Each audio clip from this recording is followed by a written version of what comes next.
ଆଜ୍ଞା କଣ ହେଇଛି ଯେଉଁ ଆପଣ ଯେ ଦାବି ପତ୍ର ଦେଲେ ଜିଲ୍ଲାପାଳ କଣ ରହିଛି ତାର କାରଣ? ଦେଖନ୍ତୁ ବର୍ତ୍ତମାନ ପ୍ରଥମେ ତ ମୁଁ ଝାରସୁଗୁଡ଼ା ଜିଲ୍ଲା ପ୍ରଶାସନକୁ ଧନ୍ୟବାଦ ଦେବା ପାଇଁ ଚାହିଁବି ଯେ ବହୁତ ଦିନ ପରେ ସରକାରୀ ଜମି ଜବରଦଖଲ ଉଚ୍ଛେଦ କରିବା ପାଇଁ ପଦକ୍ଷେପ ନେଇଛନ୍ତି।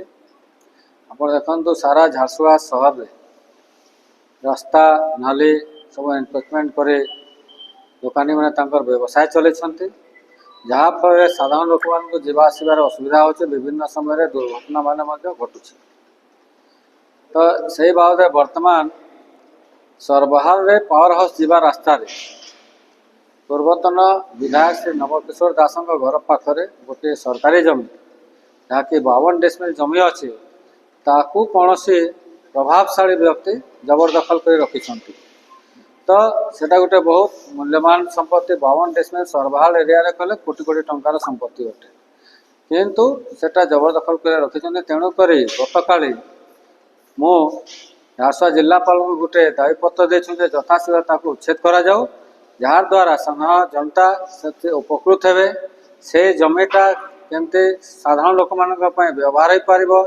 ଆଜି ଝାରସୁଗୁଡ଼ା ସହରରେ ସରକାରୀ ଜମି ବହୁତ କମ୍ ଅଛି। ସହର ଭିତରେ ଝାରସୁଗୁଡ଼ା ସହରରେ ମାନେ ସରକାରର ବିଭିନ୍ନ ପ୍ରୋଗ୍ରାମ ବିଭିନ୍ନ ଅଫିସ କାର୍ଯ୍ୟାଳୟ ପାଇଁ ମଧ୍ୟ ଜମି କମ୍ ଅଛି। ତେଣୁକରି ସେଟା ଯଦି ଉଚ୍ଛେଦ କଲେ ସରକାରୀ ଏବଂ ସାଧାରଣ ଲୋକମାନଙ୍କ କାମକୁ ଆସିପାରେ ବୋଲି ମୋର ବିଶ୍ୱାସ।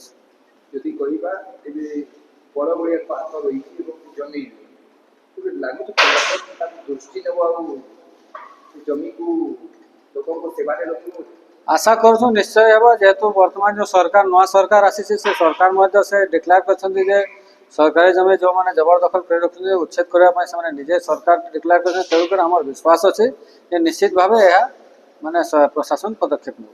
ଆପଣ ଜାତୀୟ କଂଗ୍ରେସର ଜଣେ ବରିଷ୍ଠ ନେତା, ଯଦି କହିବା ତେବେ ଆପଣ ବି ଅଭିଯୋଗ ଆଣୁଥିଲେ ଏଇ ନିର୍ବାଚନରେ ବିଜେପି ଏବଂ ବିଜେପି ଉଭୟ ଭାଇ, କିନ୍ତୁ ଲାଗୁଛି 50 ଡେସିମିଲ୍ ଜମି ମାନେ କି ଲୋକଙ୍କ ସେବାରେ ଆଣିକି ବିଜେପି ସରକାର। देखो सेतेबेलर सिनेरी अलग था, चलता कथबार्ता विभिन्न समय आप देखते बीजेपी को सब क्षेत्र में समर्थन करुला, किंतु वर्तमान जहाँ देखा मिलूँ भर बहुत जोर लड़ी चली। तो निश्चित भाव आगामी दिन में बीजेपी निजर अस्तित्व रक्षा करने निजर कथा को रक्षा करने से पदक्षेप नेबा कथा।